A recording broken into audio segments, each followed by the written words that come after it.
মাঝরাতে হঠাৎ আমার ঘুম ভাঙতেই চেয়ে দেখে আমার ভাই আমার উপরে বসে আছে। আমি ভাইকে জিজ্ঞাসা করলাম, কি রে, তুই না ঘুমিয়েছিলে পাশের ঘরে, হঠাৎ করে আমার উপরে তুই আসলি কি করে? আচ্ছা, তার মানে আমার ভাই, মানে আমারই আপন ভাই, এতদিন মনে মনে আমাকে বুক করতে চেয়েছিল। ওর নজর কি তাহলে আমার দিকে ছিল?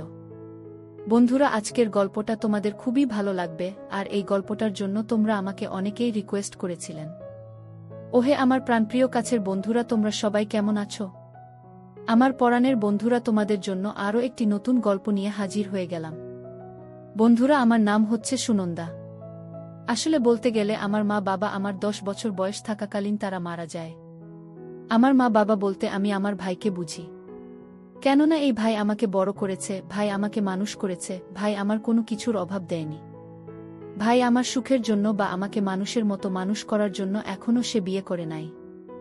এক কথায় আমাকে সে অনেক বেশি ভালোবাসে, সত্যি অনেক বেশি ভালোবাসে।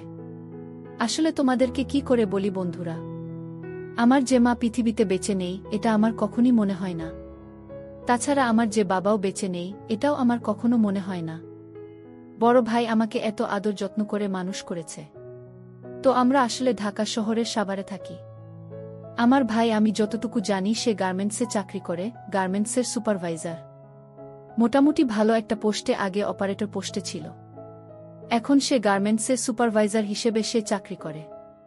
মোটামুটি বলতে গেলে ভালো টাকা পয়সা ইনকাম করে। তো আমরা আসলে এক বাসাতেই থাকি।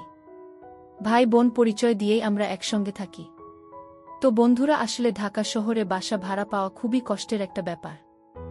আসলে আপনি যদি বলেন যে আপনি স্বামী স্ত্রী, তাহলে বাসা দেখবেন আপনার জন্য অভাব নেই। কিন্তু আপনি যদি ব্যাচেলর বাসা ভাড়া নিতে চান, তখন দেখবেন আপনি কিন্তু বাসা খুঁজে পাচ্ছেন না। অথবা আমরা যে ভাই বোন পরিচয় দিলেও কিন্তু আমরা বাসা খুঁজে পাই না। অনেক বাসা দেখেছি, তো শেষমেশ একটা বাসা পেয়েছি। এই বাসাতেই আমাদের থাকা খাওয়া সবকিছু, ভিতরের সবকিছু অ্যাডজাস্ট। রুমের ভাড়া হচ্ছে প্রায় 7,000 টাকা, আর একটি মাত্র বেডরুম। তো বন্ধুরা, আসলে আমার ভাইয়ের মন মাইন্ড একটু অন্যরকম। সে আসলে কখনোই আমার দিকে ওইভাবে তাকায় না। ভাইয়া বাজার টাজার করে আনে, আমি রান্না বান্না করি, সবকিছু আমিই করি। আর আমার রান্না ভাইয়ার কাছে অনেক বেশি ভাল লাগে, যা একেবারেই অতুলনীয়। ভাইয়া তো মাঝে মাঝে বলে, তুই যেদিন আমাকে ছেড়ে পরের ঘরে বিয়ে করে চলে যাবি, তখন আমি এত মজার খাবো কি করে? আমিও ভাইয়াকে বলি, আমি তোমাকে ভাবি না এনে দিয়ে কোথাও যাচ্ছি না। আগে তোমাকে ভাবি এনে দিব, আর তারপরেই আমি যাব। তার আগে আমি কোথাও যাচ্ছি না। আসলে বন্ধুরা, তোমাদের কি আর কি বলবো। একদিন হঠাৎ করে আমার ভাইয়া মাঝরাতে আসলা। ভাইয়া সবসময় নেশা পানি করে না, কিন্তু ওই দেখা যায় বন্ধু বান্ধবের সঙ্গে চলাফেরা করতে গেলে তখন একটু একটু তো এরকম খেতে হয়, তাই না? তো একদিন ভাইয়া রাত 12টায় কোথা থেকে যেন আসলো, একটু মাতাল অবস্থায়। তো আমি ভাইয়াকে বললাম, ভাইয়া তুই নিচে শুবি নাকি উপরে শুবি? ভাইয়া বলল, না আমি নিচে শুই, তুই উপরে শো। তো আমি আর কোনো কিছু না বলে আমি ঘুমিয়ে পড়লাম। এরপর আমি দেখতে পেলাম যে মাঝরাতে হঠাৎ করে আমার ঘুমটা ভেঙে গেল। ঘুম ভেঙে দেখি আমার আপন ভাই মাঝরাতে আমার উপরে। আমি ভাইয়াকে বললাম, ভাইয়া তুই হঠাৎ করে আমার উপরে? ভাইয়া বলছে, ওহ, তোর উপরে চলে এসেছি। না রে, আমি তো তুমি টের পাইনি, একদমই বুঝতে পারিনি, তুই কোনো কিছু মনে করিস না। তো আমি ভাইয়াকে বললাম, না। আসলে বন্ধুরা, ভাইয়া তখনও আমার সঙ্গে খুবই ভালো একটা অবস্থানে ছিল। আসলে গ্রামের বাড়িতে তেমন কোনো আত্মীয় স্বজন নেই। আমাদের চাচা চাচি তারা সবাই আছে, কিন্তু মা বাবা মরে যাওয়ার পর আমাদের সম্পত্তি তারা সব কিছু দখল করে নেয়। আমাদেরকে কিছু টাকা পয়সা হাতে ধরিয়ে দিয়ে আমার বাবার ভিটে মাটি জমি জমা যা কিছু আছে সব কিছু তারা দখল করে নেয়। আর কিছু ছিল সেগুলো বাবার চিকিৎসার দোহাই দিয়ে তাদের নামে লিখে নেয়। বলতে গেলে আমরা এখন অর্থশূন্য। আমাদের গ্রামে বাড়ি নেই, জমি জমা কোনো কিছু নেই। এখন দেখা শহরে চাকরি করে আমরা বেঁচে থাকি। ভাইয়ার একা ইনকাম দিয়ে আমাদের সংসার কথা মোটামুটি চলে, কিন্তু আমরা কোনো টাকা পয়সা ইনকাম করতে পারি না, জমাতে পারি না। একদিন আমি ভাইয়াকে বললাম, আমার ভাইয়ার নাম আছে রিপন।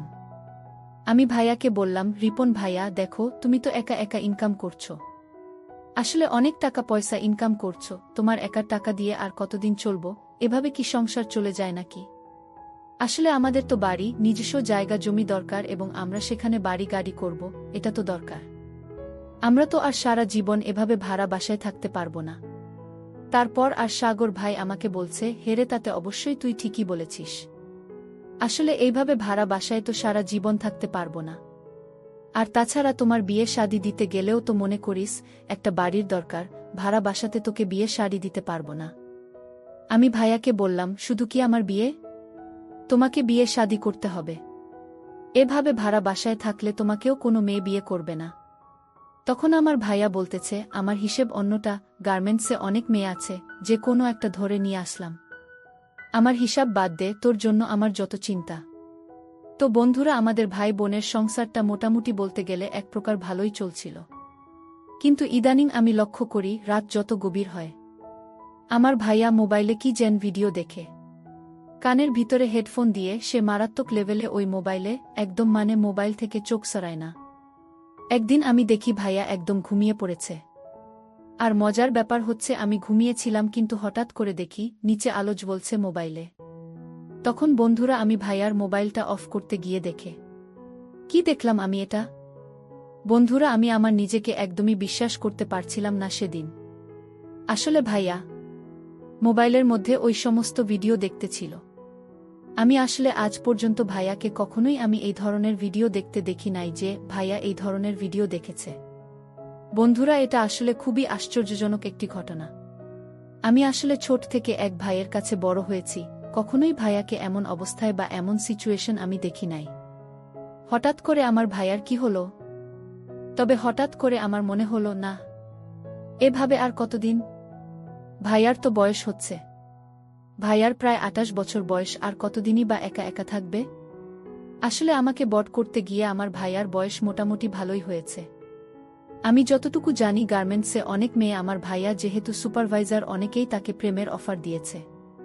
কিন্তু ভাইয়া সেগুলো রিজেক্ট করে দেয়া। কেননা মেয়ে মানুষের পিছে ঘুরতে গেলে তো টাকার প্রয়োজন। টাকা পয়সা খরচ হবে বলে ভাইয়া কখনো একটা প্রেম ভালোবাসার কোনো কিছুই কিন্তু সে করে না, শুধুমাত্র আমার জন্য। না, এভাবে তো আর কষ্ট করে থাকা যায় না। ভাইয়াকে একটা বিয়ে শাদী দিতে হবে। আমি মনে মনে পাত্র দেখতে শুরু করলাম। আমি আসলে রাস্তায় যাকে পাই বা যেখানেই আমার স্কুলের ফ্রেন্ড, আমি সবার সঙ্গে যোগাযোগ করতে শুরু করলাম। তো পরের দিন রাতে আবারও দেখতে পেলাম আমরা দুই ভাই বোন একসঙ্গে ভাত খেয়ে গেলাম। সকালবেলা ভাইয়ের আবার অফিস আছে। ভাইয়া বলল ভাইয়াকে যে না আমি ঘুম থেকে ডেকে দেই। ইদানিং সে রাতে মোবাইলে গেম খেলে, ভিডিও দেখে, তারপর আবার কি সব ভিডিও ওয়েবসাইট থেকে ওই সমস্ত ফালতু ভিডিওগুলো দেখে। ঠিক আছে, আমাকে এগুলো বলে না, কিন্তু আমি তো বুঝি সব কিছু। তো ইদানিং দেখতে লাগলাম ভাইয়া আমাকে দেখতেছে, আমার কপালে হাত দিয়ে দেখতেছে আমি ঘুমিয়েছি কিনা। আমাকে আবার ডাক দিচ্ছে। আমার নাম সুনন্দা। আমাকে বলতেছে, কি রে সুনন্দা, তুই কি ঘুমিয়েছিস? আমি ভাইয়াকে ঘুমের মধ্যে বললাম, হ্যাঁ ভাইয়া, আমি ঘুমিয়েছে। তুমি ঘুমাওনি এখনো? তোমার তো সকালে অফিস আছে। আমি ঘুমের মতন এমন একটা ভাব করে ভাইয়াকে এই কথাটা বললাম। ভাইয়া বলল, এই তো ঘুমিয়ে যাচ্ছি। ঘুমিয়ে পড় তুই। আমি যদি সকালে না উঠি, তুই আমাকে সকালে ডেকে দিস। আমি বললাম, আচ্ছা ঠিক আছে। এই কথা বলে ভাই আবার আমাকে চোখ দিয়ে দেখতে লাগলো যে আমি সত্যিই ঘুমিয়েছি কিনা। বন্ধুরা, তখন আমি দেখি ভাইয়া মোবাইলে ওই সমস্ত ফালতু ভিডিও দেখেছে। আর এক হাত দিয়ে জোড়া জোড়ায় কি যেন করছে আর একটু চিল্লাইতে আছে, কেমন যেন শব্দ করতেছে। আমি এটা দেখে একেবারে আর নিজেকে ঠিক রাখতে পারলাম না। আমি যেই ভাইয়াকে মনে করতাম, মনে মনে ভাবতাম, এই ভাইয়া আমার দেবতা, ভাইয়া আমার সব কিছু। আজকে ভাইয়া এমন একটা পরিণতি দেখে একদিকে ভাইয়ার প্রতি আমার ঘেন্না জমতে লাগল, আবার অন্যদিকে ভাইয়ার প্রতি আমার একটা করুণা অনুভব হল যে সত্যিই ভাইয়া তো আজকে আমার জন্যই এই কাজটা করছে। যে কোনো রিলেশন করে না, তার কোনো গার্লফ্রেন্ড নেই, কোনো প্রেম করে না। আসলে আমার খারাপ লাগে ভাইয়া যে হাত দিয়ে এই সমস্ত কাজ করে। আসলে নিজের কাছে খুব খারাপ লাগছে, আবার ভাইয়ার প্রতি একটা ঘেন্নাও জমছে। আবার এখানে তো ভাইয়ারও তো কোনো দোষ নেই। ভাইয়া তো আমাকে বলেছে আমি ঘুমিয়েছি কিনা, তো আমি তো ঘুমিয়েছি। এখন যদি ভাইয়া এই কাজ করে তাহলে তো সমস্যা নেই। আর আসলে বন্ধুরা, আমি আর নিজেকে একদমই ঠিক রাখতে পারলাম না। আমি ঘুম থেকে উঠে ডিরেক্ট ভাইয়ার বিছানায় গিয়ে আমি ভাইয়ার কোলে বসে পড়লাম। ভাইয়া তো আমাকে তার কোলে দেখে একেবারে হতবাক হয়ে গেল। ভাই আমাকে বলল, কি রে সুনন্দা, বোন, তুই এখনো ঘুমাস নাই? বোন দেখ, এবারের মতো আমাকে মাফ করে দে, আমি ভুল করে ফেলেছি বোন। তোকে আজকে আমি প্রমিস করছি, আমি আর আজকের পর থেকে আর জীবনেও এই সমস্ত ফালতু ভিডিও দেখব না। আর এগুলো খারাপ কাজ আমি আর করব না। ভাইয়ার মুখে আমি স্পষ্ট দেখতে পেয়েছি এতটা ভয় কাজ করছে, এতটা ভয় ভাইয়ার ভিতরে এর আগে আমি কখনো দেখি নাই। আমি ভাইয়াকে বলতে লাগলাম, আরে ভাইয়া, তুমি এত ভয় পাচ্ছে কেন এখন? আমাকে তোমার এত বেশি ভয় পেতে হবে না। ভাইয়া, আমি বেশ কিছুদিন যাবতই লক্ষ্য করছি তুমি এই কাজের সঙ্গে জড়িত। আসলে দোষটা তোমার না, দোষটা হচ্ছে আমার। তার কারণ হচ্ছে ভাইয়া, তুমি আমাকে বড় করতে গিয়ে, আমাকে মানুষ করতে গিয়ে তুমি নিজের সুখ, ইচ্ছা, ত্যাগ সবকিছু তুমি কোরবানি করে দিয়েছ। না, এভাবে আর চলতে পারে না। ভাইয়া, যতদিন তোমার বিয়ে না হচ্ছে বা যতদিন তোমার বিয়ে শাদী না হবে, ততদিন পর্যন্ত আমি তোমাকে এই সুযোগটা দিব, এবং আমার ভাবি যতদিন এই ঘরে না আসবে, আমি আজকে থেকে তোমার বউ হয়ে এই ঘরে থাকব। আজকে থেকে আমরা আর কোনো ভাইবোন হয়ে থাকব না। ভাইয়া আমার মুখে এই কথা শুনে সে আমাকে একটা থাপ্পড় মেরে দিল। আমি আসলে কখনো ভাইয়ের কাছ থেকে এমনটা আশা করিনি। যে ভাইয়া আমাকে মানুষ করতে গিয়ে আমাকে কোনো একটা ফুলের টুকাও আমার গায়ে ছুঁড়ে দেয় নাই, সেই ভাইয়া আজকে আমাকে এইভাবে আমার গালে একটা থাপ্পড় মেরে দিল। আমি এটা কখনোই আশা করতে পারি নাই। আমাকে যদি স্কুলে কোনো ছেলে বিরক্ত করত বা আমার দিকে যদি কেউ আমাকে প্রেমের অফার করত, আমি সাথে সাথে কেঁদে দিতাম। সেই ভাইয়া গিয়ে ওই ছেলেটাকে মেরে একেবারে তক্তা বানিয়ে দিত।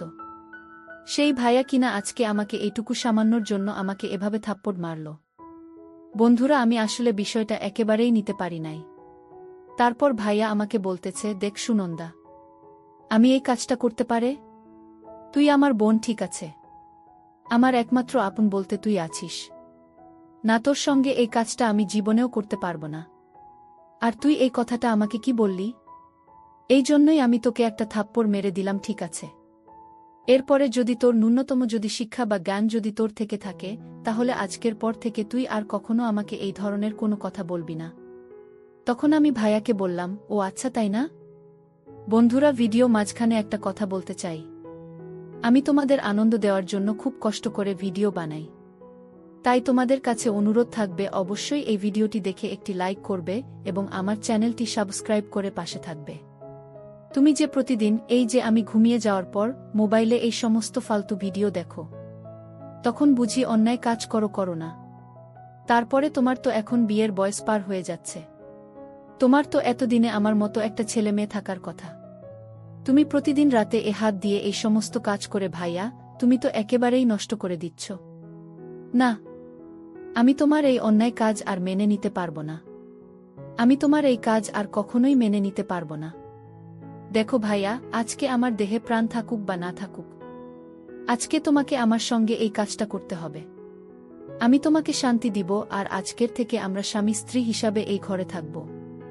আমরা রুমে কি করব না করব, এটা একান্তই আমার ব্যক্তিগত জিনিস।